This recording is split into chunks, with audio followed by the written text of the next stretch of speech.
whiskey loving legends to another episode of Was It Worth the Whiskey. Now, all year pretty much, I've been craving a whiskey flavour, and I'm always looking for it. What that flavour is that I call the old dunnage note. The taste of old mould, like old dunnage mould. The taste you get when it's stored in an old dunnage warehouse at the right temperature for the right time with no disturbing at all for a good quantity of years. The problem with that flavour is it generally, or it does, only come with age is one factor, and also it has to be really well cared for and looked for while it's aging. So I'm always on the lookout for this flavour because I love it. Anyway, I was a month ago or something, I was down at the Whiskey Festival down in London. And obviously I'd been into the Deastons before, and I had the Decent 12. You can check out the Decent 12 review I've done. And I went to the Decent stand, and I wanted to try the 18 because I love the 12. The 12's a bloody fucking fantastic whiskey for its money. I love it. And so I tried the Decent, and I picked it up. I smelled it. Jesus, it smells good. I picked it up. Bang. At that point, I bought a bottle straight away. Anyway, so on that note, I thought I'd take you through a bit of the Deanston 18-year-old, because I think it's an absolute cracker of an underrated whiskey.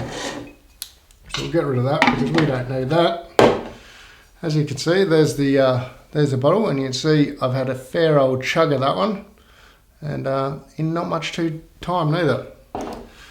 So of course, with Deanston, it's non-chilled filtered, natural colour, and this one's been aged in a bourbon barrels alone, in its nice dunnage warehouse. On that a bit, so Deanston's it's about 8 miles away from Stirling, on the River Teith. It's a good one too, because it's not only makes fantastic fucking whiskey, but it's also completely self-sufficient. So it has its own hydroelectric generators that power the whole distillery.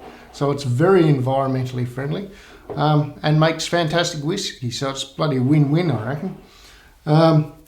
It was originally a cotton mill. I think I've said that in another review. And what makes that beautiful dunnage flavour, or one of the reasons, the dunnage warehouses they have, is this cool, constant temperature that they get from the weaving sheds that they store the whiskey in. It's amazing. Anyway, that's the natural colour right there. And let's give it a crack-a-lack and see what we think. Well, actually, I already know what I think. I bloody love it. I really think this might be 2021's most underrated distillery, and this might be the most underrated whiskey of 2021, but the jury's still out. So the nose straight away, I get all the vanillas and nectarines and peach, bit of milk chocolate in there too, bit of apple, like whole fresh crisp, but then also kind of getting into that stewedness as well, apple. A bit of cinnamon, that obviously that strong Deanston's light honey note, or honeydew melon. A good nice whack of like caramel syrup. There's definitely a bit of malt in there. I can smell a bit of malt on the nose. And I get a little bit of leather as well. And also a little bit of mint as well. So this one, I was just thinking about adding water, but I won't to first up. So this one is 46.3% as well. I didn't mention that before. So it's got a good ABV as well, I think. Let's give the palate a go.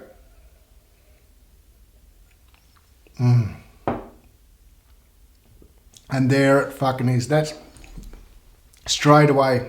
That's the dunnage flavour I'm talking about.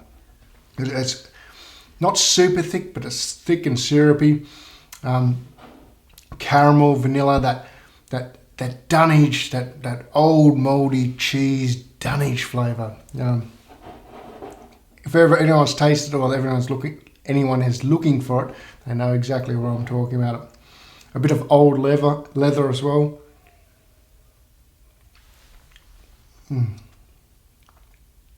It's bloody fantastic. It really is. There's also a peppery zing on the palate as well.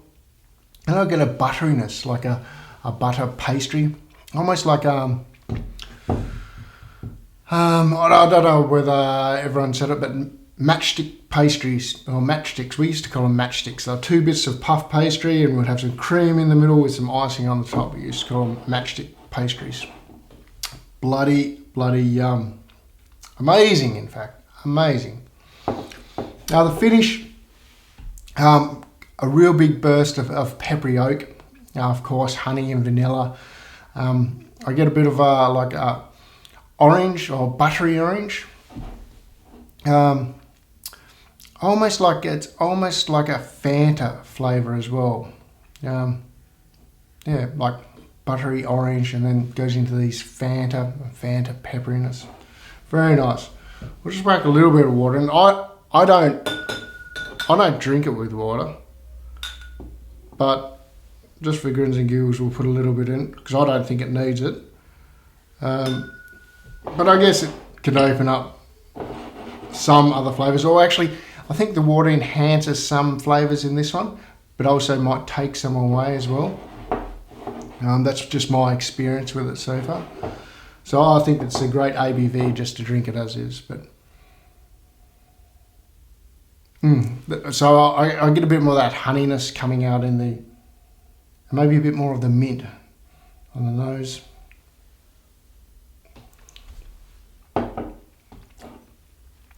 Palate tends to get a bit more creamy. I lose a little bit of that Dunwich note. And I get a lot more orange in it, but also I lose some of that a bit of pepperiness, isn't it? And the finish, it makes the finish smoother. It makes it less zingy, a bit more orangey.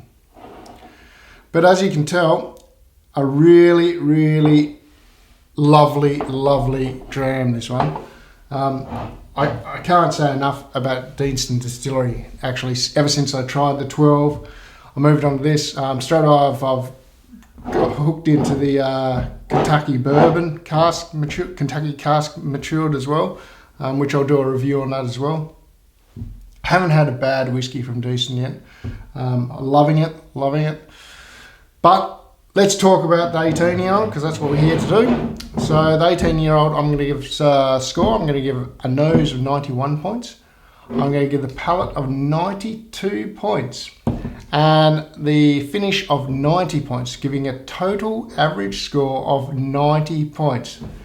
Now, that is a bloody good score and bloody well deserved. But what makes this whiskey more amazing than just the score is the price that comes in it. And having been was it worth it whiskey, this is what it's all about. And this bottle of whiskey here is exactly what was it worth it whiskey is all about. So this bottle of whiskey at the moment in the UK, you can pick up for about £65, which is an absolute bargain. You could also get it for 175 USD or AUD in Australia, and about 110, 120 USD in America. A bit harder to get in America, I think, when I was researching. But on 90 points and £65, or 175 AUD or 110 USD, this is an absolute must-have, must-be whiskey on your shelf, and it's a complete thumbs up, and it's a 9 out of 10. Pretty much one of the highest recommended whiskies I've had here for the price. Was it worth it?